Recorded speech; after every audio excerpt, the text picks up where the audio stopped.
We are wasting the world's most precious and finite resources at scale. We are having positive impact that is really, really absolutely incredible. And yet our ability to monetize that is really, really challenging because our current economic system does not assign any value to that. And the Better Business Act is campaigning to change roughly 12 words in Section 172 of the Companies Act.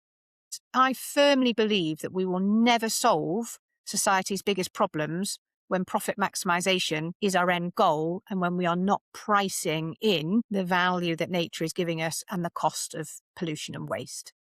Another piece of legislative change is the ecocide law, Yes. which would mean that company directors would be personally criminally liable if their company undertook widespread destruction of nature. The prospect of jail time focuses company directors' minds. Right. If you were to face jail time, we would see a lot of business practices changing very, very quickly. Hi, and welcome back to Metaconscious Leaders, where we connect with exceptional guests to inform us more fully how we as leaders in business can be a force for good in these times of monumental change, challenge, and opportunity. Today, I'm delighted to introduce as our guest an inspirational leader and brilliant entrepreneur, Tessa Clarke, co-founder of Olio, one of the world's most influential platforms tackling food waste at scale. Tessa isn't just building a company, she's challenging a mindset, challenging expectations, and seeking to change behavior for the greater good. How she successfully combines this with business is something that I want to explore with her today. The online app-based business that she has co-founded connects millions of people across dozens of countries to share surplus food and household items, reducing waste, creating community, and empowering individuals. Behind the app is a strong narrative weaving values, responsibility, and what leadership can look like in these times of uncertainty. This is a conversation about waste, but more fundamentally, it's one about conscious awareness, choice, and points towards how leadership is evolving to meet the challenges of our age. So welcome, Tessa, to Metaconscious Leaders, and thank you so much for setting time aside to share with us today. Thank you for inviting me to join you. Tessa, can we start with you and a little bit about your ethos? It's clearly very strong.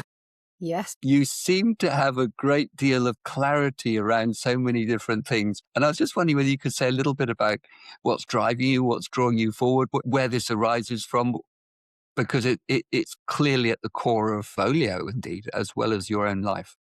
It is, yes. Where it arises from is a question that I don't know the answer to because it just feels very, very sort of innate. But you're absolutely correct in that I am extremely driven. I can see with clarity the world that I want to help shape. And that is, I think, a much more positive and optimistic version of the world than the one that we are currently living in. And Excellent. it's a vision that really does have community and nature rooted at the core of it. If I apply sort of retrospective logic as to why I have my sort of belief system, I guess it would trace back to my childhood. So I grew up on a farm in North Yorkshire, and that was a very rural, pretty isolated, incredibly hardworking upbringing, but one where I was very, very connected to the land. And I've always felt very passionately about sort of the natural world and the need for human beings to sort of tread lightly. And I've always had enormous respect for the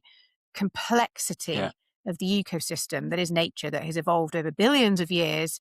And I'm very mindful that we sort of human beings are sort of a relatively novel sort of development, I guess, So and true. need to be humble in terms of the role that we play in that ecosystem. Yeah, tread lightly. And in waste in particular, I think you heard you say that you think it's a moral issue, not just a practical issue. Is that Yes, right? Do you want to say a bit about that? yes, I do. So I grew up with my mum's words ringing in my ears. So she always said, waste not, want not. And my parents were from the post-war generation. They can remember rationing of food. And that combined with their real personal lived experience of how much hard work goes into producing food that we all eat every day meant that we grew up in a household where waste of any variety, and food waste especially, was totally criminal. And I have really sort of carried that through to where I am today. And I do believe that the challenge that we have right now is that we are wasting not just food, but the world's most precious and finite resources at scale, which is completely unsustainable if you project, even over a few sort of decades or centuries. But combined with that, we also have so many people who are struggling, who are going without. And that is why, for me, it is absolutely unconscionable that we are wasting food and other items at the scale that we are, while so many of our fellow human beings are struggling to get by. And that's why I also get incredibly frustrated with a lot of the narrative that's sort of going on in the business world right now about this very sort of utopiast AI-enabled future and how AI is going to sort of solve all of our problems. And yet, from my perspective, we've had no shortage of solutions to the problems that humans have. We've just lacked the willpower, the conviction, and the supportive systems to solve those problems. And I think we've got to get really, really serious about that. And solving food waste is absolutely one of those problems. It is criminal that in a country like the UK, we have over 7 million people living in food poverty, whilst we are throwing away a third of all the food we produce in this country. It's just not right. All right. Just going back to your preparation prior to Olio, which you formed in 2015. Yep. You did social and political sciences, I think, at Cambridge University, did you? And then went on, did an MBA? I did. And yes. So we just say a little bit about, that prepared you, didn't it? What you did now from 2015. Yeah, so I was always the kid that never knew what they wanted to do when they grew up. And I would honestly say I didn't figure out what I wanted to do until I co-founded Olio. That's when it really felt like just the piece of the jigsaw puzzle slotted into place, working alongside my incredible co-founder, Sasha. And that didn't happen until my late 30s. So for anyone who still feels like they haven't figured out what they want to do when they grow up, don't worry, you're in good company. So, but I had a teacher at school who said that he thought I would be interested in social and political sciences. And I read about it and it sounded fascinating to me. So it was lots of ology. So sociology and psychology and philosophy and social anthropology. And I did find that a really, really fascinating set of subjects to study. And in particular, I've always been really intrigued by the intersection of humanity with nature, with technology, with systems, with the institutions that we have created as a species. So I really enjoy the sort of systems thinking piece, but combine that with my farming roots, which is sleeves rolled up, sort of getting stuff done. I flip quite quickly between high level systems thinking and then being kind of right down in the metaphysical sort of soil, sleeves rolled up, doing the hard work of trying to make change happen, the practical stuff. So let's talk about Olio and what you have done with your founder, Sasha Celestial One, which is just about the most exotic. It is about the most exotic name I've ever come upon. It's fabulous. What you've done is extraordinary. So congratulations. Would you give us an overview, Tessa, of Olio? Why now, what your aims and your vision are, and where you are with the business now, having started it in 2015? Yeah. So Olio really sprang out of a personal experience. This was just over 10 years ago. He had at that point in time an over 15-year corporate career. I had a CV that looked fantastic on paper, but I was very mindful of the fact that if I were to drop dead tomorrow, I wouldn't be proud of the impact that I had had. And that's always been a bit of a sort of guiding light for me. So I had this growing entrepreneurial itch and I knew I wanted to do something positive in the world, but I honestly wasted a couple of years of my life waiting for an idea to descend from the heavens. And sadly, an idea did not descend from the heavens. What happened instead was I encountered a problem in my daily life that was too big to ignore. So this was just over 10 years ago. I was living and working in Switzerland, moving back to the UK. And on moving day, the removal men said I had to throw away all of our uneaten food. And obviously the farmer's daughter and me flat out refused to put perfectly good food in the bin. So instead I bundled up my newborn baby and toddler and I set out into the streets, hoping to give this food to a woman who was normally always outside our local supermarket. And for some reason that day she was not there. cried some tears of utter frustration that I'd gone to all this effort on a very stressful day, and I knew the removal men were not at all happy with me. So I sort of scuttled back to the apartment, but I still couldn't bring myself to put perfectly good food in the bin. And so when they were in another room, I resorted to sneaking the non-perishable foods into the bottom of my packing boxes, hoping they wouldn't notice. And I can remember so vividly that moment thinking, I'm probably resorting to cross-border smuggling. And I'm a good girl. I'm not a smuggler. This is ridiculous that I'm having to go to these lengths to avoid wasting perfectly good food. At that point in time, I'd worked in the digital space for a decade. I knew there's an app for absolutely everything. And I couldn't believe there wasn't an app where I could share my spare food. So that was the problem that I encountered. My co-founder, Sasha, and I then started to research the problem of food waste to discover if it was a problem beyond just my personal experience. And what we discovered absolutely shocked and sort of blew our brains, really. We couldn't believe it wasn't on the front cover of every newspaper, because we learned that globally a third of all the food we produce each year gets thrown away, which is worth over $1 trillion. Alongside that, you've got 800 million people who go to bed hungry every night, who could be fed on just a quarter of the food that we waste in the Western world. And then, as if all that weren't bad enough, the environmental impact of food waste is absolutely enormous. So if it were to be a country, food waste would be the third largest source of greenhouse gas emissions after the USA and China. And in fact, food waste alone creates more emissions than the whole entire fashion industry and 5 times more than the aviation industry. And then on top of all of that, we've got another 2 billion people joining the planet by 2050. We don't know how we're going to feed us all. And we learned that in a country such as the UK, well over half of all food waste takes place in the home. So we went from being very depressed about this problem to then feeling incredibly energized, because we thought, well, if we in our homes are responsible for half of that problem, then surely that means we can be responsible for half the solution as well. And actually, we don't need to wait for governments and businesses who are absolutely not solving this problem. So the original vision of Olio was to connect people with their neighbours so they could give away rather than throw away their spare food and household items. And that is what is happening today at scale. So each month we have over £5 million sterling worth of free food being given away via the app, sort of neighbour to neighbour. But the one major sort of adjustment that we made in our model to really unlock substantial growth is that what we found was our early adopters hated food waste, therefore they didn't have any spare food to give away.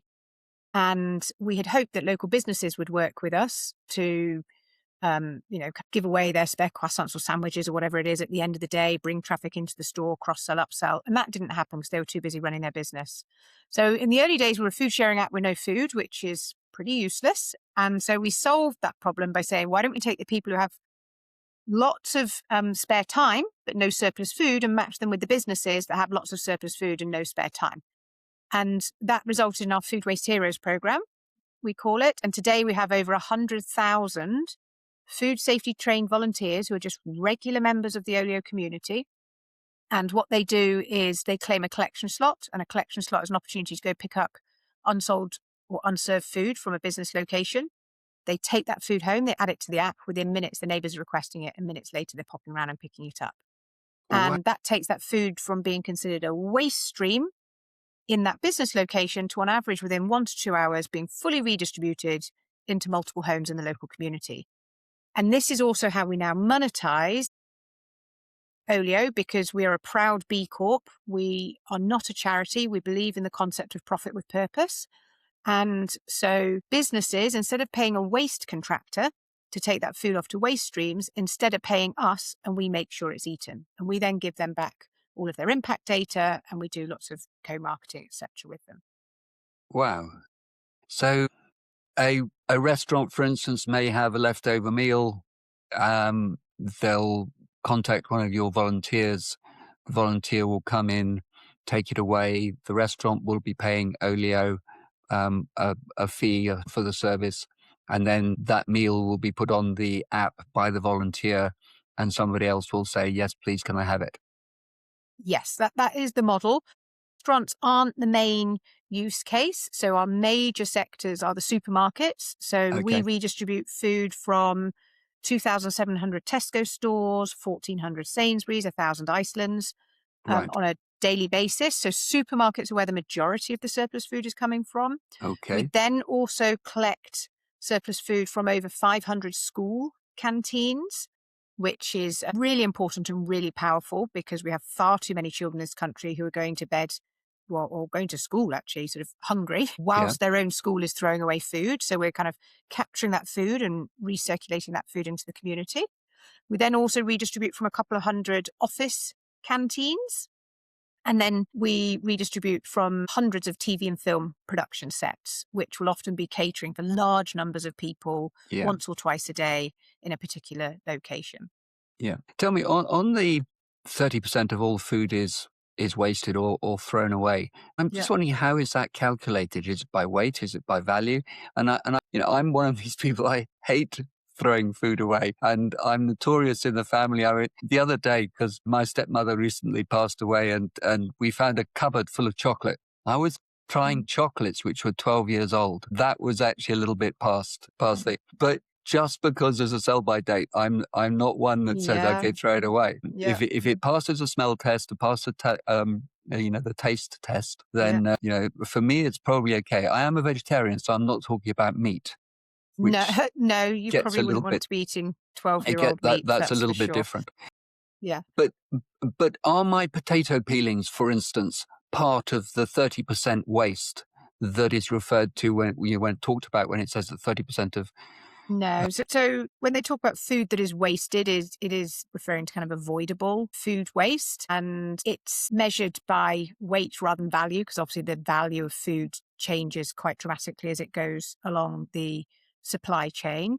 If you look at where food waste takes place, it does vary around the world. So in sort of, quote unquote, developing countries, far more of the food waste actually takes place at the beginning of the supply chain, where there's real challenges with kind of getting crops off of farms and refrigeration and distribution. And there's relatively little food waste in the home, whereas in quote unquote developed countries, it's the inverse. Actually, the vast majority of food waste takes place in the home. So here in the UK, 60% of all food waste takes place in the home. Just 2% takes place in a retail store level, 10% at hospitality and leisure, 13% in manufacturing, and then I think it's about 25% at the farm gate. And households in the UK throw away £17 billion, that's kind of sterling number, worth of food that could have been eaten. So that excludes your sort of chicken bones and eggshells and banana peelings. It is food that could have been eaten. And for a typical household of 4, that equates to £1,000. So it's a lot of money, but unfortunately, food waste is a bit like driving. I always laugh when I hear that sort of, most people think they're an above average driver. And we have a similar situation with food waste, which is most people think they don't waste food. But actually they are, but it's because it takes place often in very kind of smaller amounts. And also I think a lot of us have a habit of leaving that food lurking at the back of the fridge with good intentions, hoping that we'll get round to eating it, but probably secretly knowing that we won't. But we're not going to put perfectly good food in the bin. So we tend to wait until it has gone off or squelchy or mouldy or something like that. And then we feel less guilty about throwing it away because, well, no one can eat that. So there's all sorts of very interesting behavioural psychology at play around the food waste space. Which you're well qualified, given your background, to recognise. Yeah. I think one of our biggest insights, actually, people sort of tie themselves in knots as to why does food waste take place? And they say, is it because of dates? And is it because of change of preference and lack of cooking skills and lack of food storage knowledge and all that kind of stuff? And yes, all of those are contributing factors as to why there is surplus food. But the reason why our key insight is that the reason why surplus food at a household level becomes waste is because we're no longer connected to our local communities. So we used to live as connected to a much larger local community. And so there was always someone who would eat that spare food. Whereas nowadays we live disconnected from our local communities in our little boxes, often stacked on top of one another, beside one another, but in no way connected to one another. And so that surplus food in one person's household ends up going to waste. And what the Olio app does is harness the power of mobile technology for good to reconnect people with their local communities so that they do now have someone to give their spare food to in a way that is simple, that is safe, and that's really enjoyable. I love this, Tessa, and it reminds me of Jude Caravan, who was a guest of mine last year on this podcast. And she was, at some point during the 90s, the most senior businesswoman in the UK. She was group That finance must have been a director. tough gig. Well, she was the first Wow. female on a FTSE listed company board. And so she was group finance director. So she says that she always saw companies and organizations as organisms. And Olio seems to embody much of this, harnessing the business, the environment, the community with the greater purpose, building awareness and empowerment with individuals and aligning with societal values and issues like the cost of living and so forth. Yeah. And sometimes I wonder, was this intentional, or was it a journey of discovery for you in Olio and how it unfolded? Because what you've done is I think, quite remarkable. Yeah, there are a few things that have guided us on our journey. So the first is our mission. We are really, really clear about why we exist as an organization. We want to tackle the problem of food waste specifically and the problem of waste sort of more broadly in our homes and local communities. So I should say that people also use Olio to give away books, clothes, toys, toiletries, cosmetics, just all this kind of stuff that we've got cluttering up our homes that we don't necessarily want. We don't want to sell. We don't want to ship it halfway across the country, but we know it could have a useful second life for someone living nearby. So that sort of anti-waste mission has always been front and central. The other thing that's guided us on our journey has been our company values. And we only have 4 of them. They are inclusive, resourceful, caring, and ambitious. And those 4 values have guided who we recruit into our organization, how we actually sort of manage our community of end users at scale, how we take business decisions. They are values that aren't written down. They're not on a mug anywhere. They're not on a poster on the wall. They're not on a mouse map. We don't actually have an office, and we never have. But they cut sort of any employee and they bleed those values, and they have enabled us to persist on this journey. And then I think the other thing is Sasha and I are probably 2 of the most resilient, stubborn, refuse to give up people I've ever met. And we have needed that because I have learned now a decade in that we have set ourselves up with an almost impossible task, which is we're trying to drive systems change from the bottom with very little resources. And we're working within a system that is set up as almost kind of the antithesis of what we're trying to do.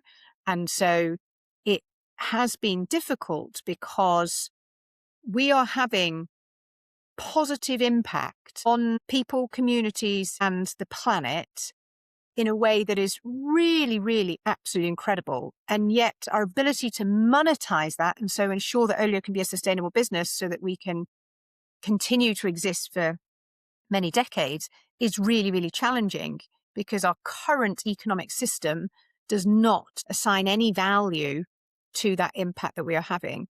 So to make the impact real, for example, we have redistributed over 135 million meals worth of food. We've rehomed 15 million household items. That has had an environmental impact equivalent to taking over 1 billion car miles off the road, saved over 40 billion litres of water from going to waste. But just as powerfully, Olio is being used by millions of people. 2/3 of our community say that they've made friends through the app, and 3/4 say that sharing has improved their mental well-being. So that's incredibly powerful. But when we come down to the economics, the service that we are selling into businesses is essentially a replacement for their current waste stream services. And their current waste stream services are extremely cheap. And so the amount that we can charge is capped at the underpriced waste stream model of the current extractive model of economics that we have in play. And so that makes it very challenging for us. Because it's cheap, because the externalities are not accounted for. Have not been factored in. No, absolutely not. Yes. And even more challenging, actually, the anaerobic digestion waste stream, for example, has benefited from millions and millions and millions in government subsidies. Yeah. So Yes. actually, in some instances, the waste stream is paying businesses for their waste. Yeah. Yeah. So, And not only is the current paradigm extractive and exploitative, but it is rewarded. There are rewards there yes. for No, absolutely. doing that and doing harm. We'll come back to the financial aspect in a moment, Tessa. But just before we move on, role of AI. Mhm.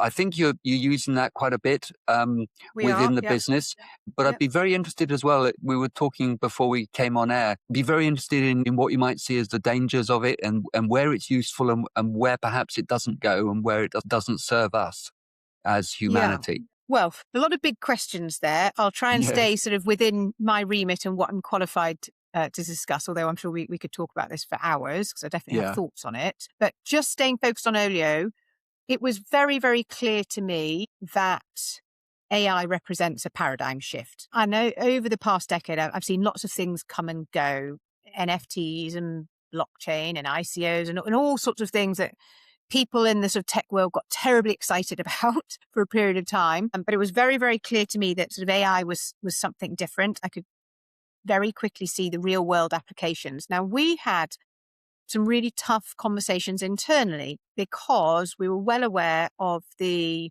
water and electricity demands of using AI. And we therefore debated sort of, is it consistent with our mission for us to be harnessing AI, yes or no?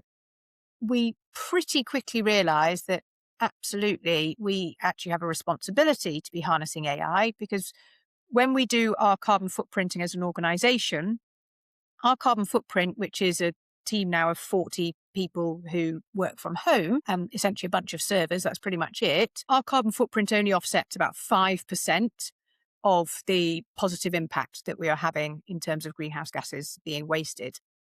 And so even if our Will use you of AI... will you just say a little bit more about that, Tessa? Yeah. It offsets 5% of your carbon footprint. Will Yeah. you So say what you mean by that? say if as a result of food and household items being shared on the Olio app, sort of last year, let's say we saved 100 units worth of greenhouse gas emissions from being wasted.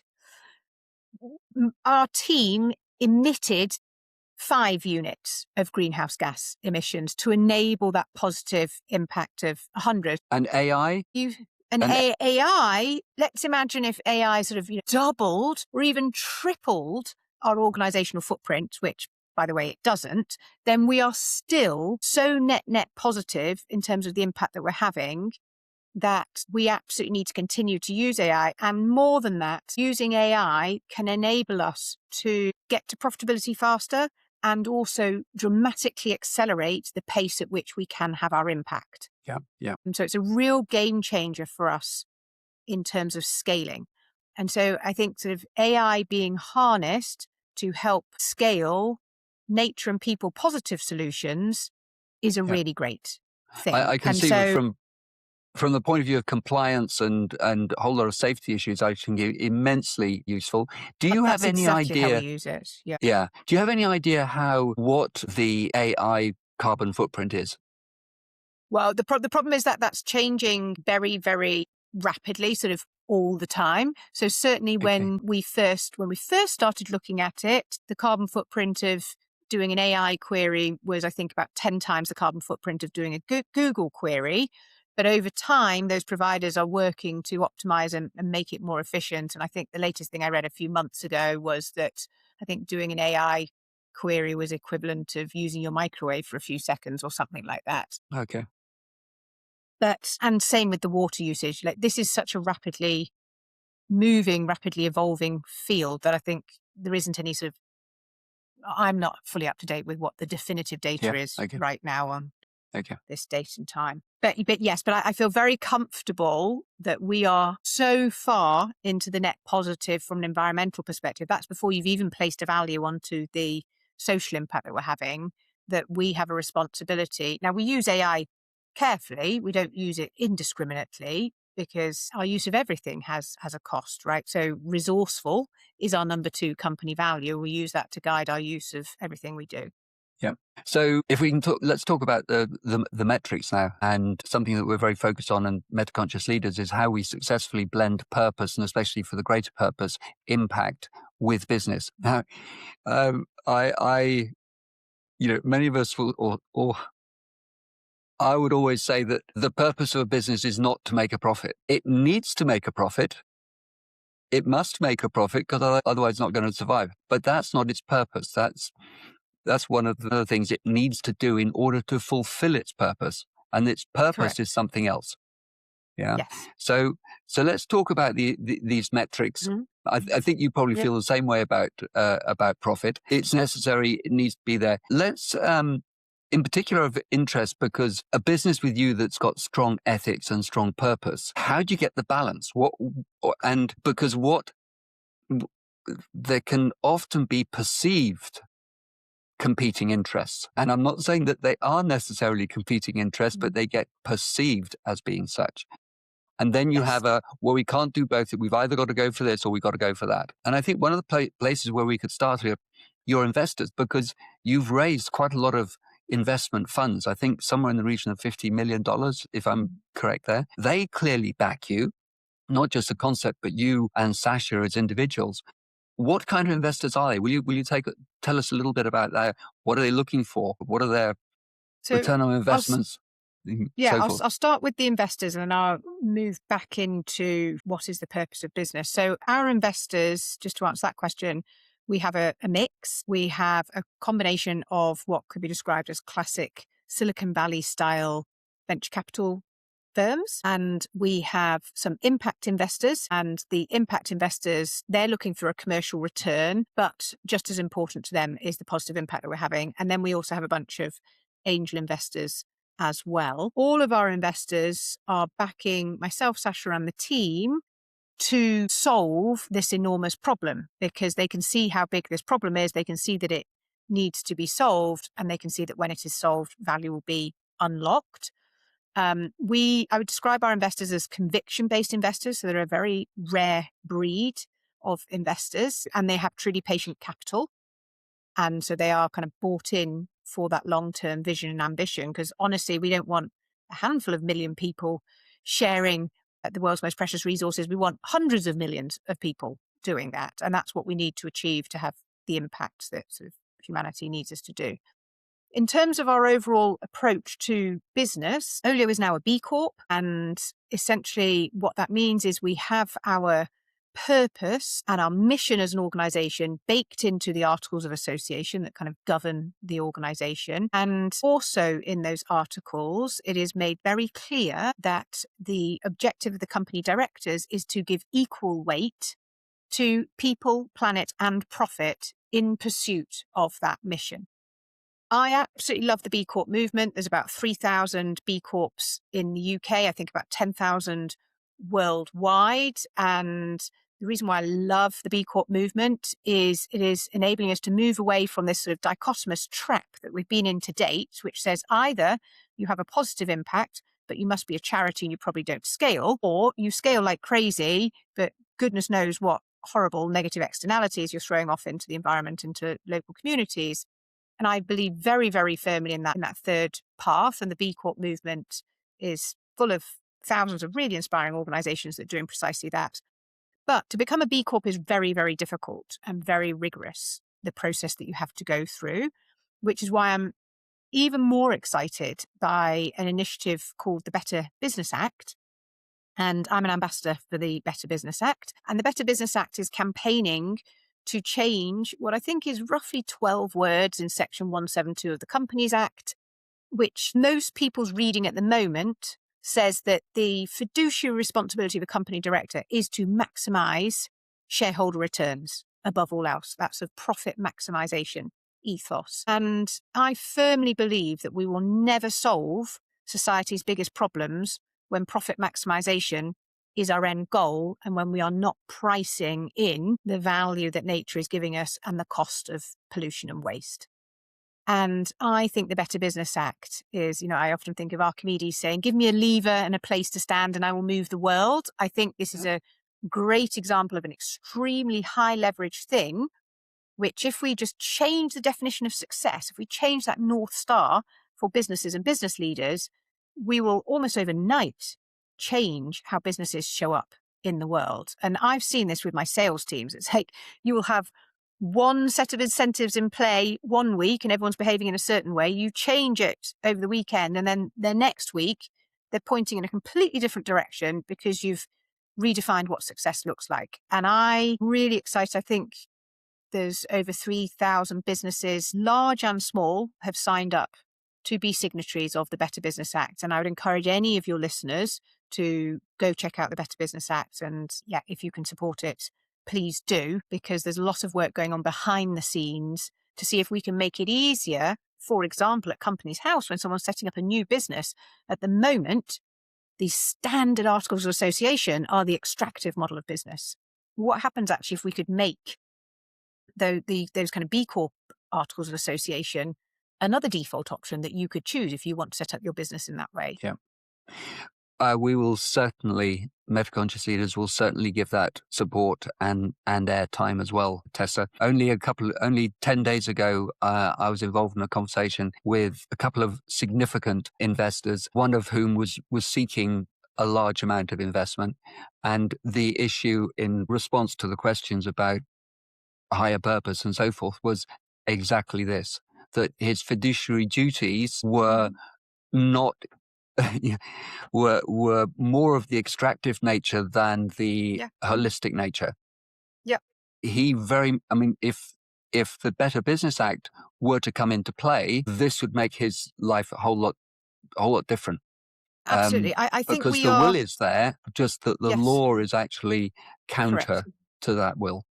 I think the environmental movement is fighting a losing battle as long as the economic system is constructed the way it is. And actually, I think the environmentalists need to be investing a lot more time in trying to adjust and improve the economic system within which we all operate, because everybody has to operate within the law.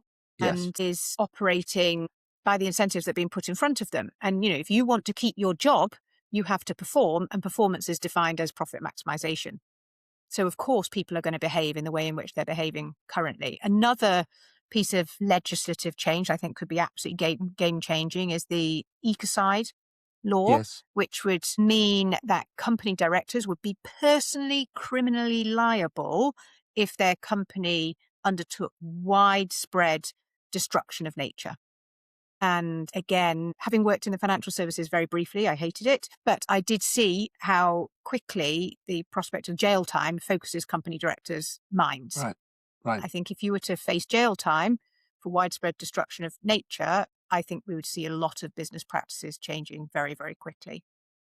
As an ambassador for the Better Business Act, what is your role? What do you actually do?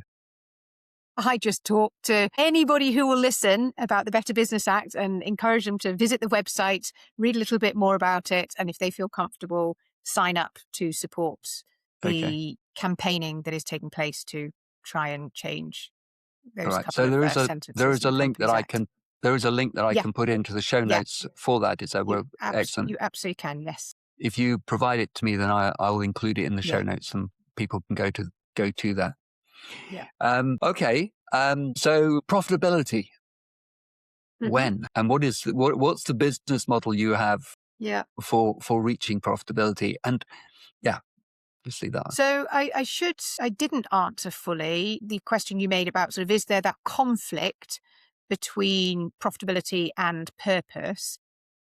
Now, in Olio's business model, there isn't. They broadly go in lockstep with one another, because we get paid by businesses to redistribute their surplus food, so the more food we're redistributing, the more we get paid, the more impact we're having. So those two actually are not in conflict with one another. And I do think that far too often we're pitting impact and profit against one another and assuming that they must be sort of counter-opposing forces. And actually, for many businesses that have been set up with profit with purpose as their fundamentals and their core business model, they're not going, they're synchronous, they go in lockstep with one another. But I also think that we need to recognize, as business leaders, we are more than capable of balancing more than one variable in our mind. And the reality is we do that on a daily basis. Of course we are. We're juggling and balancing hundreds of things. And what's actually kind of weird is that sort of at the very top, we're being asked to, focus just on one thing, that profit maximization, whereas on a day-to-day basis, we are balancing lots of things. And I like to think, I remember back in the sort of late 90s, early 2000s, when I was first starting out my career, people would ask business leaders, how do you balance profits versus treating your people well? And they were seen as two diametrically opposed things. Whereas nowadays we've sort of moved beyond that, and we have realized that if you treat your people well, your business will grow faster.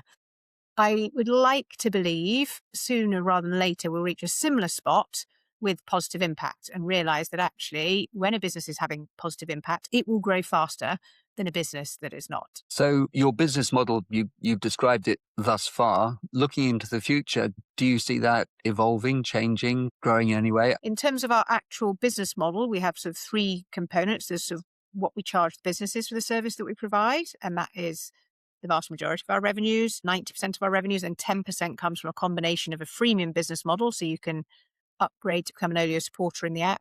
And also, sadly, we have advertising revenues in the app. And actually, that would be an example of where we were having to balance impact and profitability. And sometimes you do have to, if we were not profitable, then we're not alive, we can't have any impact.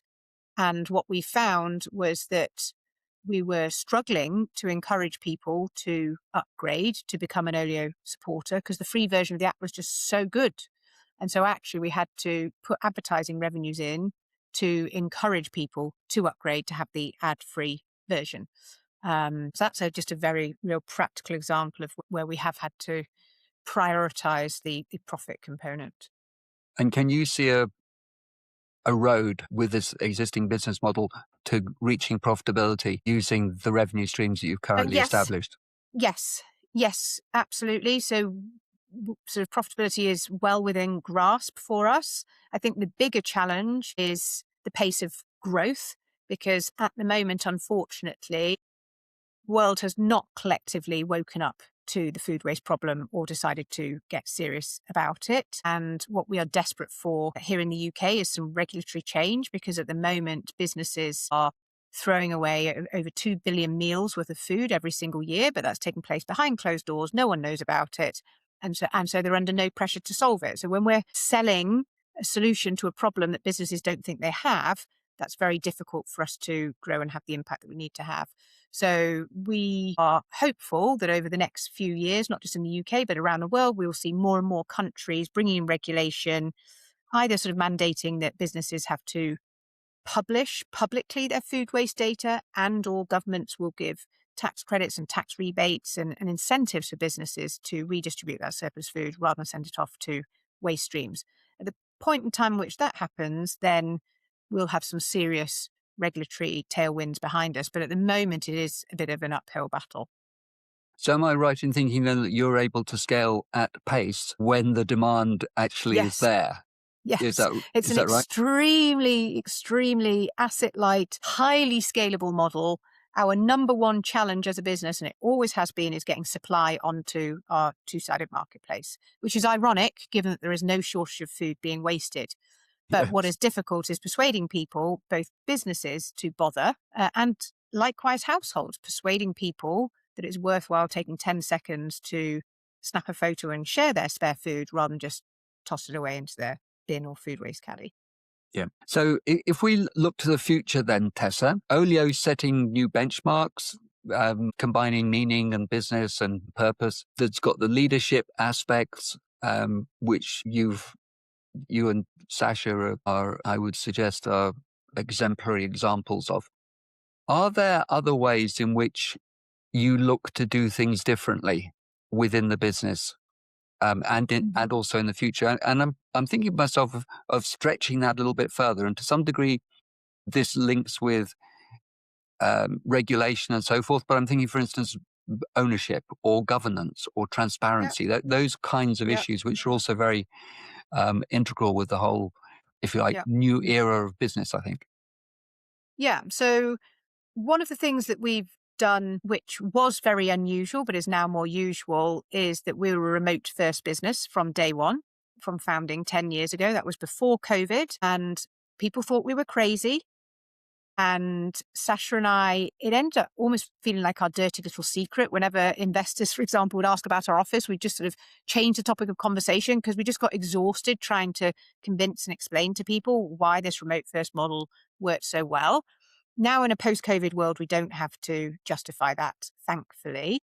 But to the question of governance, certainly I'm incredibly intrigued as a long-term ambition. It's not sort of a good use of our time to be solving this problem right now, but I would love for the community to have more direct ownership of the Olio company and to have ownership that is commensurate with the amount of sort of value that they are contributing into that ecosystem. So, for example, some of our volunteers, gosh, they are sharing thousands of items of food, rain, snow, hail, and really playing an incredible role in their community. And I would love to find the right mechanism to reward that through some ownership stake in the organization at some point in time. But what we're doing now around governance in the community is we are extremely open and transparent with the relationship that we have with our community. An example is, I think we have almost 250 FAQs, which is everything. We're constantly writing FAQs explaining what we do, why we do, how we do it.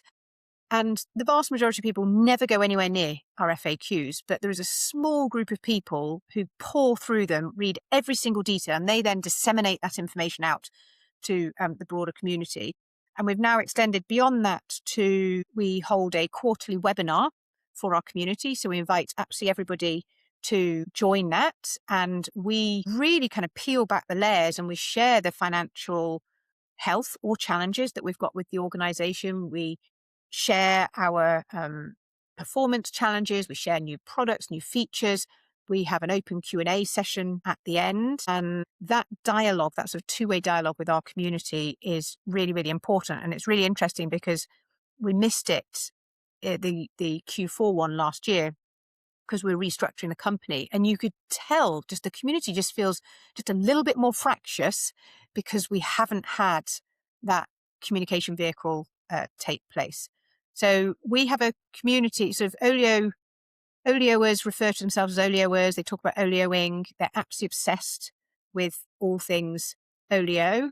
And on the one hand, that's incredibly valuable for us. So, for example, we have roughly 75,000 people join Olio each month. Half of them are coming to us through word of mouth, and almost all of the other half are coming to us through organic, so non-paid channels. So that powerful community of advocates is a wonderful, wonderful thing. But the flip side of that is the community really keeps your toes to the fire. They are so demanding of us. And sort of having to speak to the community is way more engaging than having to speak to the media or investors or anyone else, even employees. The community is our most challenging taskmaster. And also they are essential to the business. They're an essential element of it because they're not actually employees, are they? But the business would not exist without them. They're volunteers. Yeah. So correct. But I think I would also say the impact wouldn't exist without them. So how I think about Olio is that we are creating infrastructure that we have made available to be used anywhere in the UK and indeed anywhere in the world. And we want communities to be sort of taking that infrastructure and using it in their communities to make sure that no resources go to waste in their community. So I think that's important. And there's this lovely blending as well, because it's not just about waste, is it? But it's also about community. And when you resolve one, if you resolve community, you go a long way to resolving the waste. So we're just going back to a point that you made earlier, which is we used to live in more closely knit communities where if you had a little bit of spare food, you'd give it away. But now we don't live in such close communities, so we throw it away. But when you bring back in the community into your business, and that's an essential part of the fabric, Olio is actually integrated into society. It's not a separate thing by any stretch of the imagination. I think that's beautiful. Correct. And as the world becomes increasingly uncertain, and we're going to have more and more supply shocks, energy shocks, local resilience is going to be key. And Olio is one contributing factor to local resilience. And so we hear all day long about people who have made lifelong friendships. They're holding an Olio barbecue, and how Olio has changed the trajectory. Like I went to speak at a school a couple of weeks ago, and a boy came up to me afterwards and he was quite emotional, and he thanked myself and the Olio team for the work that we're doing, because, his family was really struggling with debt and struggling to put food on the table.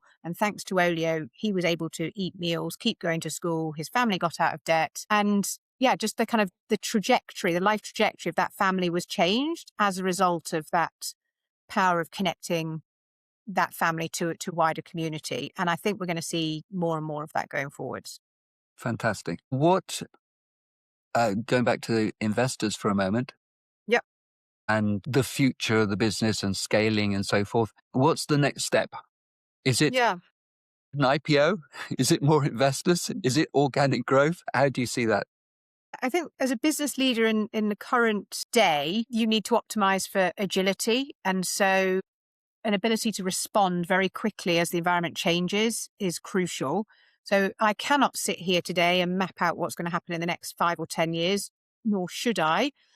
But what I am clear about, the next sort of immediate step that we want to change from a business model perspective is that at the moment, businesses can only work with Olio via an account management type approach. And later on this year, we're going to be launching a self-serve and self-onboard. So that will then sort of unlock that long tail. That will then also empower local communities to go out and sign up their corner stores and their delis and their bakeries and get many more players onto the Olio platform. Every event, there are millions of events in the UK each year, which result in horrific amounts of perfectly good food being thrown away. So I want events to be able to come on and self-serve and self-onboard. So that's the next big potential unlock for us. That is remarkable. I can see, even if they're not in sight at the moment, it's very easy for me to imagine that over the next 5 years, potential revenue streams and other applications for this community and benefits that are going to arise out of it will arise. They will come. They will appear. And in 5 or 10 years' time, it'll be, wow, it started off as this, but now it's something a lot bigger and probably quite different in nature. Who knows? But if you've got that agility and you've got that ability to scale, that's phenomenal. Yeah, no, absolutely. We need to think of more ways in which we can have more positive impact, but also grow our revenues to enable us to continue having that positive impact. So have that kind of virtuous cycle that we've got happening now at a subscale level. We've got to find a better way of getting that to more scale. Right. So watch this space. Yes, we'll definitely be doing that, Tessa. Can we now take your experience and consider how it informs business leaders who are seeking how they can build their businesses with greater meaning and purpose, and how to begin that? And I think probably best if we start with the context, the bigger picture. How do you frame where humanity is today? That's a big question to lob in when we haven't got much long to go. I feel that humanity, we are witnessing the decline or implosion of a world order, and from that will come a birth of a new one. I really do feel like we are living in quite an important moment in history, although I constantly have to remind myself that I think we all have a tendency to over-index towards our own importance. But despite that, I do think we are at an interesting juncture. You mentioned it sort of earlier on, that whilst humanity is cleverer than we've ever been before, we are sadly less wise than we've ever been before. And our systems have trapped us in an incredible sort of short-termism approach to everything. And if you just continue multiplying the short-termist approach, it's just not sustainable by very definition. And what I'm unclear about is how we collectively navigate out of this current extractive model to a new regenerative model without too much human devastation taking place along that journey. And also being mindful of the fact that enormous amounts of human devastation have already taken place and are currently taking place. And I spend a lot of time thinking about these big sort of systems issues, and it can be very easy to feel very depressed and very overwhelmed, which is why I like then rolling up my sleeves and taking action in the sort of bit of the jigsaw puzzle that I can control. And I just really encourage absolutely everybody, whether they're working in a large corporate or for themselves or something in between, I would just ask people to think, what do I need to do to become part of the solution rather than part of the problem? And if those who can decide to use their agency and opt out of being part of the problem, then actually I think we can really galvanize and make something incredibly exciting happen. But too many people are just sort of continuing on with the status quo, assuming that the status quo is okay and that someone must be in charge somewhere. And that is not the case. Yeah. Is there a shift in consciousness underway? I think there is. It's very, very interesting. We were talking just before we started recording. I have noticed in the past year or two, the concept of spirituality starting to weave into Yeah. business conversations that honestly would never have happened 5, 10, 15, 20 years ago. And I'm finding that absolutely fascinating. And I think that is because so many people experience like I do, they sort of put their head above the parapet. They find it quite overwhelming and they want to retreat to that commonality, that sort of, the humanity that needs to surely sit at the base of everything we do. But we do seem to be, I laugh because I'm on multiple WhatsApp groups and I've got some WhatsApp groups that are AI founders talking about sort of the impact of AI on society. And then I've got other WhatsApp groups, which are grassroots organizing communities for resilience and climate collapse. And it's kind of very schizophrenic living between those two worlds, but those two sets of truths are both very, very live and very real right now. And I think I am incredibly excited by the potential of AI, but I'm deeply concerned that a whole bunch of unelected men are taking decisions on the basis of humanity for a future that excites them, that I think probably doesn't excite the vast majority of us. And I think sort of AI coupled with the current extractive model of economics takes humanity over the edge of the cliff. And as I sort of mentioned before, we've got more than enough solutions to society's problems. We just lack the systems and the willpower to implement those solutions. So I get quite frustrated with people who say that AI is going to cure cancer or AI is going to solve the climate crisis. It's 85% of cancers are lifestyle driven, which have been created by our current model of business. So similarly with the climate crisis, similarly with poverty, lack of access to water, we still have billions of people who don't have access to fresh water and running electricity. And these are problems that I think really do need to be solved. But the current economic system is preventing us from doing that. So I think I know what the answer to this question is going to be. Do you believe that business leadership has a responsibility? Yes. In this? Can it, will it, should it be a driver for social and environmental change? I believe that business has to be and that it can. Because unfortunately, governments are very broadly kind of very slow moving and they're very risk averse. And I remember once talking to a government minister who actually said to me, consumers lead, businesses follow, and government brings up the rear. It was sort of quite a depressing diagnosis, but one that I certainly witness on my day-to-day basis. So actually, I would encourage people, first of all, to think about their agency as an individual. And the single most powerful way you can drive systems change as an individual is to ask that question about where you're spending the majority of your time, i.e. your work. Are you working for a business that is building a world that you want to be part of? Or are you working for a business that is honestly causing the problem? And then the second thing is to think of every pound you spend as a vote. And you can either vote for the status quo, which is taking humanity off the cliff edge, or you can move your money and you can use it to buy products and services that are regenerative and living within the constraints of nature. So you have enormous agency as an individual. And then businesses, as business leaders, absolutely, we have a disproportionate ability to have impact. But I do think that business leaders will not be able to do this alone, and that actually business leaders need to meet with people that have historically been seen as their competitors, and we need to collaborate a lot more as business leaders to drive this change together. Not compete. Collaborate. Yeah, Not compete. I know. Anathema.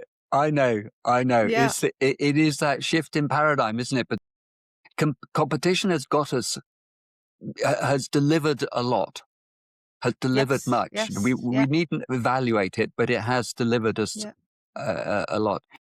But in times of complexity, we've got to cooperate, and cooperation invariably does arise in complexity because it is vital. It is the only way that we can actually move forward. You see it commercially as well. Correct. So if I take food waste as an example, the enormous amount of food waste that takes place in this country is a systems problem. Our systems are failing and letting us down. And one individual retailer by themselves cannot change the system in the same way that an individual consumer cannot change the system.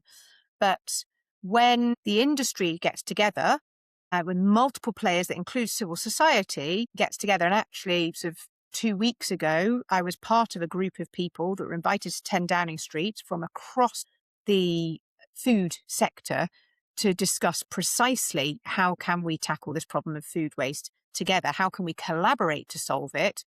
It was an incredibly productive meeting and is hopefully going to be the start of a really big piece of work, because we've all realised that we are not going to solve food waste by competing it away. We're going to solve food waste by collaborating. Brilliant. Absolutely brilliant. Well done, Tessa, and all in your team. What gives you most hope right now? I think it's a hard time to be hopeful, especially if you look at the trajectory that we are on, and if you look at the data and you look at what is actually happening. So I think rationally it's quite hard to be hopeful, but I can't live in that space. Emotionally, I have to be hopeful. I have to be optimistic. And I get that hopeful, optimistic energy from what I see happening, both at the entrepreneurial level. If I look at all the businesses that are springing up now, there are so many entrepreneurs who are envisioning a better system, a better way of doing stuff that is prioritizing people and planet. So that gives me an enormous amount of hope, and just the ingenuity and creativity and problem solving and innovation there. And then I'd say our community, those sort of everyday moments of kindness that are happening at scale everywhere, remind me that the vast majority of human beings are good, wonderful people. And again, I think we've been misled. Yep. So certainly when I founded Olio, the same as everybody else, all I heard about was stranger danger, and how scary and terrible other people are. But actually on a day-to-day basis, what I see is how wonderful and kind and considerate the vast majority of people are. So that gives me a lot of hopeful energy. Yeah. Well, and in doing what you're doing, you're sharing that hope as well. Trying to, Seeing yeah. you and Olio and how you set it up, it fills me with a lot of hope as well. And I see so much good stuff happening. There's a lovely thing, which is a paradigm shift. Takes a long time to come about, but when it does, it happens faster than you can imagine. Correct. I'm hoping there's that expression about bankruptcy. How did it happen? Very slowly at first and then all at once. So I am hoping that the inverse also applies for positive change, which is that you feel that you're slogging away in the trenches against all the odds for decades, and then quite quickly you hit a tipping point. Because I think sort of as entrepreneurs, both Sasha and I are naturally extremely impatient. We saw a problem, we came up with a solution. We imagined we would have been done and dusted by now. We'd have hundreds of millions of people using Olio a decade later. But someone remind us that actually what you're trying to do is systems change, and systems change takes decades, not years. Yeah, absolutely right. Well done. Any thoughts that you'd like to leave us with as a final consideration? We are at a unique juncture in history. I believe that all of us at some point in time will be accountable for how we showed up during this time in history. And I would encourage you to think, when you're asked by the children of the future, what did you do? I would encourage you to make sure you're in a position where you can be really proud of the answer that you give. Thank you, Tessa. Where can people connect with you, find out more about your work? Where would you direct them? And I'll put the links in the show notes below. Yeah, so my number one ask, as always, to everybody is to download the Olio app and to declutter your home or give away some spare food. So you can get Olio in the App Store and Google Play. Olio app is our web address and also our social media handles. And then the best place to find me is on LinkedIn. I am Tessa L.F. Clarke. Tessa, thank you a million times, not just for your My pleasure. being our guest today, but more importantly for the work that you're doing and the quest you're on. I salute you and Thank Sasha you. and everybody in your team, in your community and at Olio. I wish you well. I hope we'll be able to do this again sometime in the future. Thank you. and be well. Thank you. Well, I found that completely fascinating. Tessa is a powerful and inspirational leader, and I'm really grateful to her for sharing her time with us today. To find out more about Tessa, please see the links that are in the show notes below, and follow the link for the Better Business Act and lend that your support. This is particularly valuable in changing the business environment within which we operate. Thank you so much for listening and watching, and if you haven't already done so, please subscribe. This greatly encourages the algorithms to spread our conversations to a wider audience. And leave a comment as well and share what you're thinking. We love hearing from you and about what you're thinking as well. This is Metaconscious Leaders with me, Greg Suart. Until next week, be present, be centered, and be well.